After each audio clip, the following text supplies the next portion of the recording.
Well, as the Bruins take a final day to recover during their bye week, let's take a look at their next opponent, Nebraska.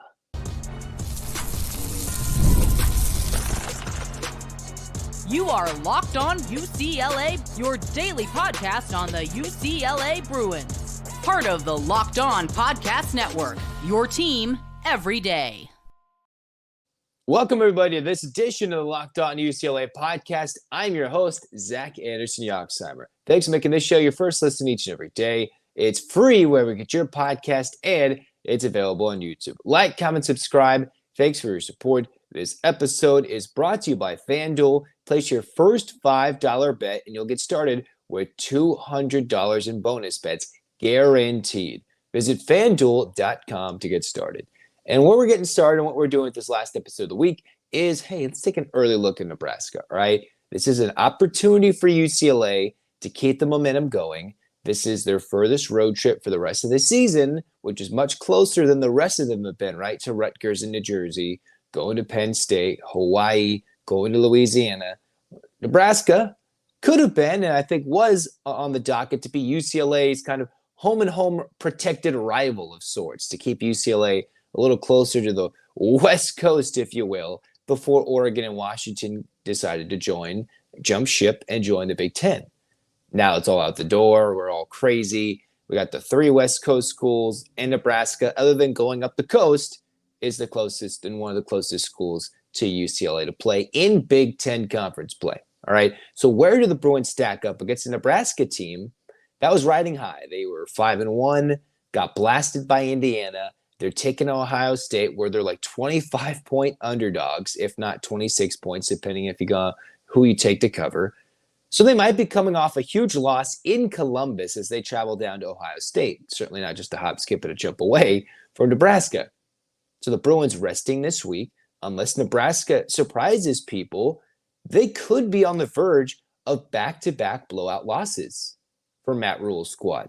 What type of team is that going to bring in for a UCLA team that's rested, literally bringing what they're calling the juice at practice, bringing the hype all throughout bye week to get these guys excited that literally have the inverse record of Nebraska, right? UCLA comes in 2-5. They've faced much tougher opponents. They faced their number one team in the country who beat Ohio State. And now how can you prepare yourselves? This is what Nebraska is going to bring to the table, a tough defense, all right? Nebraska is a top 20-ish defense so far this season, even giving up 56 points to Indiana with only a half of Curtis Rourke. Now, you can question the opponents Nebraska's played, but still, they beat Colorado, who's been doing a little bit better in the Big 12. What UCLA has to do is to counter with a very physical Husker defense that has 21 sacks this year, that is in the upper quadrant in the country. So unlike Rutgers, who could not rush the quarterback, they kept Garbers upright. We will be seeing something similar to what UCLA faced the last few weeks, right? Maybe more on par to pre-Minnesota, because Minnesota didn't fully get to Garbers every single time, but they did control the line of scrimmage. The Bruins did their best to control the line of scrimmage against Rutgers, but like how they faced against LSU, Oregon, and before and after that. UCLA will once again will have to struggle with the physicality of a Nebraska defense that has had 8 interceptions this year. They forced turnovers. They're amongst the top 20, near top 25, top 30 in the country when it comes to points per game. So they do enough to keep the teams off the scoreboard. And UCLA, funny enough, if you look at the numbers across scoring defenses, 3 of the top 13 teams in the country are actually teams UCLA's faced. How much is that is, pumped up because UCLA is horrific on offense, but those numbers from like the Penn States, right, the Indianas for their scoring defense, those numbers have been consistent for 6 to 7 games. So it's not just UCLA necessarily. The Bruins have faced some of the best defenses in the country, and Nebraska is no slouch either, if not on par with how they stop opponents from scoring. So what's UCLA going to need to do? They need to be capable of handling the line of scrimmage. I don't want to be bold and be like, oh, they got dominated. They're not going to win the line of scrimmage in the majority of these games this year. But if they can hold on, get a couple of these angle routes that hit, go deep and hit some receivers. Maybe Rico Flores can be back. Maybe hit more J. Michael Sturdivant going down. Or as they did last week, go and find Keegan Jones out wide multiple times. That's a speedster that can make a big play. When nothing's happening, you hit him and you get a big play. Or just hit your tight end up the seam in Maliki Mazzavell. Again and again, because he had over 100 yards receiving against Rutgers. A couple of guys that are doing good. Again, Logan Loya has been Mr. Reliable with him getting more time due to the Flores injury the last couple of weeks. And what can UCLA do to mix up the run game so it's not just like it looked against Minnesota? A Minnesota team that allowed 4 yards per carry coming into the game, and the Bruins couldn't muster even 1.5 yards per carry against the Golden Gophers. That's the type of defensive front UCLA is facing in Nebraska. So the Bruins have to handle and make a game plan. This is all on Eric Bieniemy to rekindle and make the magic, not just 1 week against Rutgers, who was depleted on their D-line, and the Bruins came in with a matchup that they actually would thrive in, and they certainly did offensively, other than a stupid pass play on third down late in the game where Rutgers brought the house. They brought some pressure, and Garbers fumbled the football because he got hit on a play that should have been a running play. Otherwise, Bieniemy did dialed up really good plays, well-timed, counteracts to blitzes, against coverages, did what he needed to do with much improved play from Garbers, who did not turn it over 2 times. So again, the combination is how the UCLA offenses look successful. The drives where they don't just do stupid things for the first 2 plays and then put themselves in 3rd and long, forcing Garbers to throw in obvious passing situations so you can avoid being sacked, and then pushing yourself further back in your own half of the field to lose field position. And then can Garbers continue the decision-making that made him lethal in the Rutgers game by hitting his receivers either wide open, making plays with his feet, which looks a lot more healthy. His right foot looks a lot healthier. So if that's the case, as he's shown multiple times this year, maybe UCLA dials up a running play or 2 that you disguise it the first few quarters and you bolt it out late. It's all about the physicality against Nebraska offensively that the Bruins have to withstand. Now, defensively, it's going to come down to the skill players, right? The secondary and how they can make plays. We'll talk about that next on Locked On UCLA.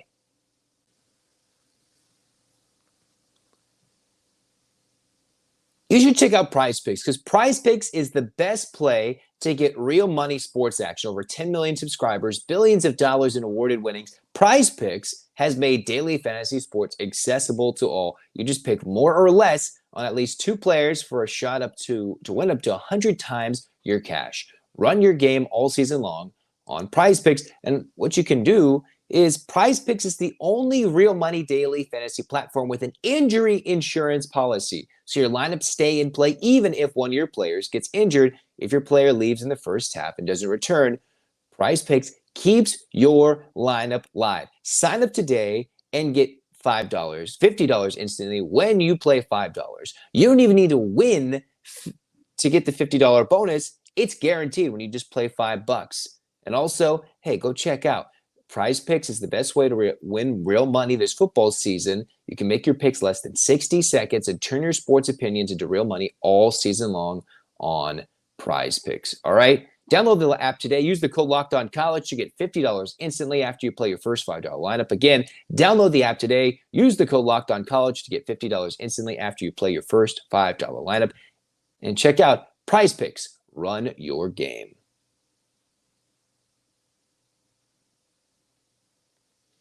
Here we go. All right, second segment, the early look for Nebraska prior to their Ohio State matchup. What does UCLA need to do defensively? All right, this is a quarterback that is a true freshman. UCLA has to force into mistakes.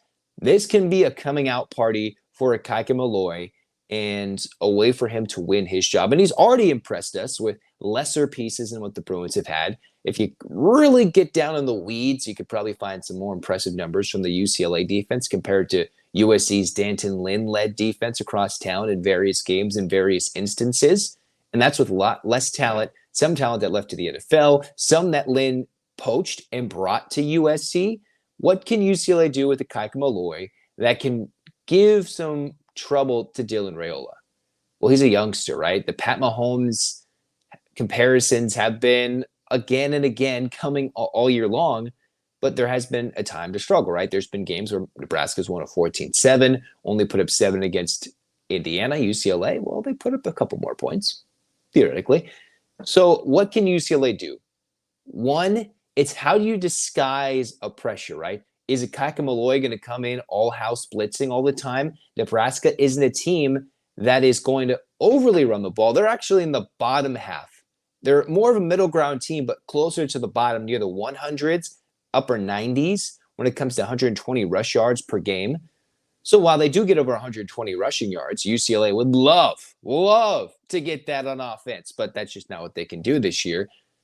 Nebraska isn't blowing teams away by pounding the rock again and again. They put the ball in their young quarterback's hands and let him throw it quite a few times, and sometimes they let him throw it, and he'll make a couple mistakes. What the Bruins need to do is not only force him into those moments, they have to capitalize on those mistakes. UCLA cannot win the game against Nebraska without forcing a turnover. And I don't think it'll be hard to get one, right? I think UCLA, if they drop it, whatever, they have to force a turnover in this game, and maybe multiple. Yes, it's easy to. They need to force 2 picks. Yeah, you're on the road against a team that's 5-2, probably 5-3, or they're coming off a big upset, 6-2, whatever. They're still a win away from bowl eligibility for the first time since 2016. Nebraska is. What the Bruins have to do is find ways to get Raiola into confusing situations, long passing downs, and most importantly, if he's given a lot of time to throw, which UCLA has made every quarterback this year, and I mean every quarterback, look like a superstar on multiple plays. Just winging the ball, just boom, boom, boom, boom. Throwing it towards the sideline, long throws deep down the field. Every single quarterback has had some semblance of success against the UCLA secondary because they couldn't rush the quarterback or because the secondary broke down in some coverage on a deep throw. Now the Bruins have to withstand the pressure of some deep throws from the true freshman quarterback from Nebraska. They just have to make plays. They need some deep pass breakups from their DBs, right? It can't be like the Rutgers game on the first third down play, 3rd and long. UCLA had a chance to get off the field. And what does Rutgers do? Just throw an absolute bomb and the dude makes a one-handed catch. Spectacular, but that's not how you're going to win on the road every game if you're allowing players to make plays. And if they make plays, you say, you tip your cap, you say, man, that was spectacular. But if Nebraska makes plays like that, you're not going to win the football game on the road because I don't think the Bruins are going to put up 35 against Nebraska. A good day against the scoring defense amongst the better teams in the country, UCLA would be lucky to put up 28, I think, unless they've truly figured something out against Rutgers and the bye week led to more installs and more clarity for Garbers. They would be lucky to put up 35 against Nebraska on the road with a probably an angry Nebraska team, right? This is pre-Ohio State. So we'll figure out what that team looks like after they go to Columbus and come back. Now, defensively, I think they can hold Nebraska to a reasonable amount, right? Maybe not as, 21 points like Minnesota. Within the 21 to 28 range is where I think UCLA's defense can hold Nebraska to. Maybe lower if they make a lot of plays, which the defense is capable of, but quite a few times this year they've been in position, haven't made the play, haven't made the sack, haven't gotten the pick this year. I'd like to see UCLA force a fumble, right? It's been a minute since we've seen the Bruins punch one out and recover it like they did against Hawaii earlier in the season. The Bruins got to punch one out, get a pick, and fluster the freshman quarterback. And if they do those things within the 21 to 28 point range, I think is reasonable. And that can make it like close to a 28-14 scoreline if UCLA's moving things offensively. Of course, I want them to win the game, but the closer and more they build, the more the recruits' eyes are turning and saying, hey, UCLA is building something, and they're not just getting blown out. It was because they had the most ridiculous stretch in the country early in this season, learning a new offense, learning with a new defensive coordinator, right? That with a first-year head coach. So the closer you get, the more opportunities you'll get from the recruits, and the eyeballs start to turn from the glitz and the glamour that isn't across town in the Coliseum. And then all of a sudden you go back to the Rose Bowl and be like, what's going on over there?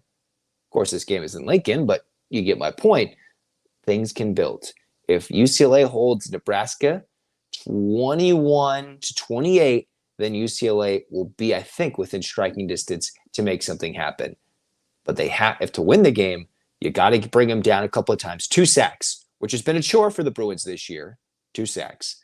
And then at least force a pick, maybe punch a ball out in disguise with lots of pressure, getting him under duress and making him get the ball in his hands so he's not just flinging it down the field for 40 to 50 to 30-yard gains. Big chunk plays, that isn't going to work against the UCLA defense because in Nebraska, we'll control this game completely. That's my thoughts heading into the game. Now, things could change if drastic things happen against Ohio State for Nebraska. Not sure they will, but hopefully nothing takes place. Okay. Next up, we're going to go over that UCLA women's basketball early portion of the schedule. Kind of tough. Let's talk about that next.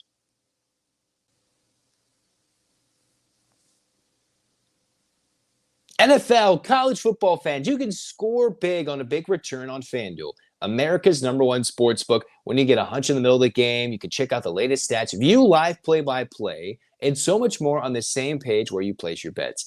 You'll get started with $200 in bonus bets guaranteed when you place your first $5 bet. Again, that's $200 in bonus bets guaranteed when you place your first $5 bet. That's FanDuel.com.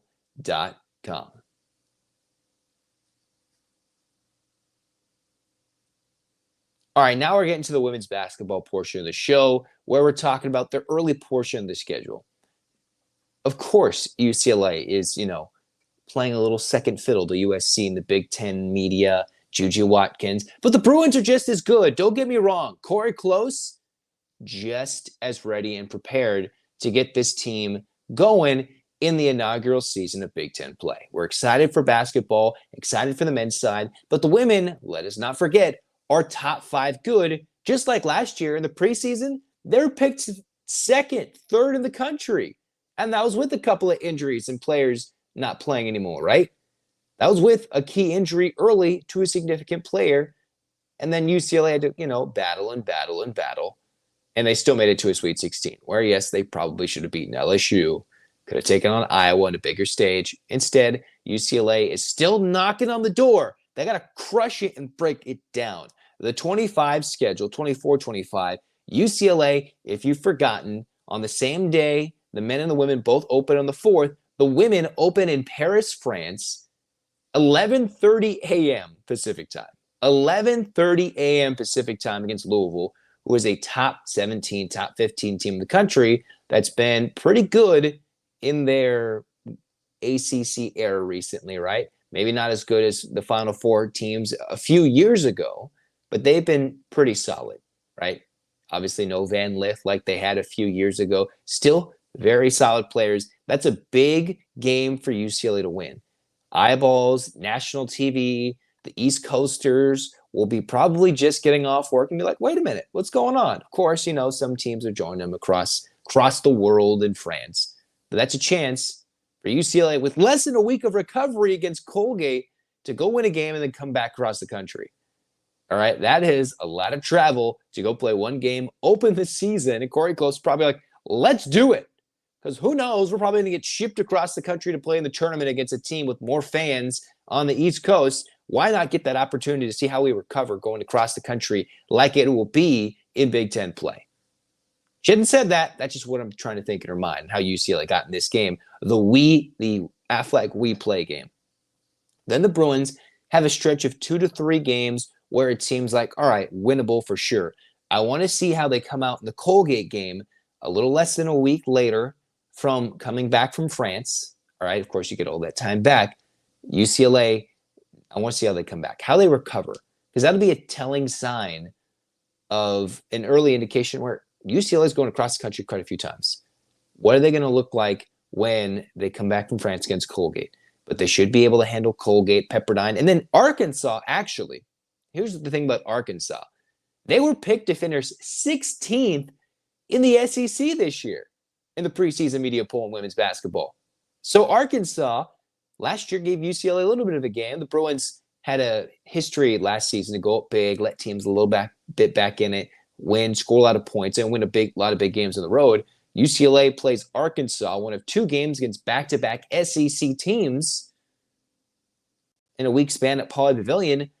As much as I want that to be a game, and if Arkansas can surprise this year, then UCLA will be in for another big win. And that name you'd hope would be a big win. But at the moment, Arkansas isn't expected to do a lot of good things in the SEC this year, just from reading it. Of course, different things happen when the ball is tipped, we're playing, and you're scoring. It's different. Then the big one, the month of November will tell you a lot by UCLA. 2 top 20 teams, UCLA all the way across in France, and then hosting South Carolina, which at Pauley Pavilion should be sold out. Absolutely should be sold out. You host South Carolina on a Sunday afternoon, pre-Thanksgiving. That's a big one. Then what the Bruins get to do, go all the way across to Honolulu, go to Hawaii, and in the Rainbow Wahine Showdown, play 3 games in 3 days to simulate a Big Ten tournament-like scenario where you play UT Martin, Fresno State, and Hawaii to end November and begin December. So more travel. So France, then a string of home games, right? 4 straight home games, including the biggest of them all, pre-USC in South Carolina. 2 neutral site games and a road game against Hawaii. UCLA's first Big Ten game, December 8th, but it's all about that November schedule, which is a test of travel, 2 big games, and then you get your Big Ten road opener at Washington, which is certainly going to be a battle. Washington would never make it easy for UCLA. So that 2 p.m. December 8th start, that's a sneaky one to go play in Seattle. Then the Bruins go to Long Beach State. Then they host Cal Poly. And then before December ends, before Christmas, UCLA goes to San Francisco, which at this point would be pretty much like a 20-minute bus ride to them after all the travel they'll have done. Going to the Chase Center, Fox Sports 1 opportunity, national television, late game for the East Coasters, so I doubt they'll be awake to see it, to play Creighton, who is supposed to be an opportunistic game for UCLA to boost their net, their RPI, their rating, to get quad 1 win. And then UCLA hosts their first Big Ten opponent in Nebraska. Let's not forget the Coretta Scott King Classic, where UCLA plays Baylor on MLK Day in the middle of the day, nationally televised against the Baylor Bears in New Jersey. The same week they're supposed to be in New Jersey, so it'll just be a longer trip.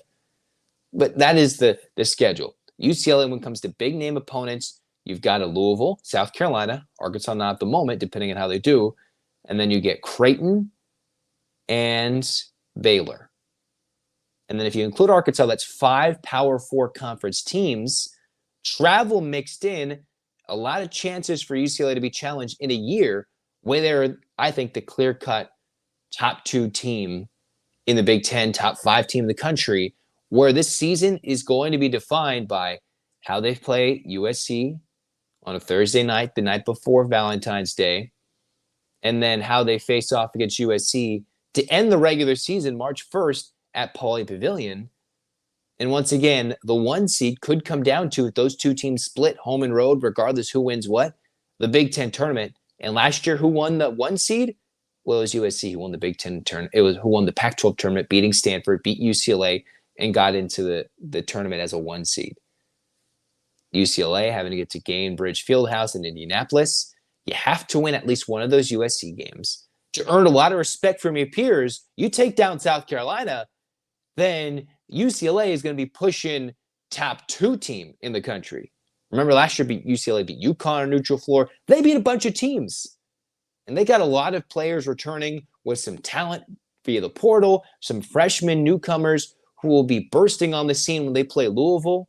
But again, Kiki Rice and company, Lauren Betts, who I'm pretty sure was not a preseason All-American, and a little bit of an oversight there, will have to prove the nation that, hey, we're better than that team across town.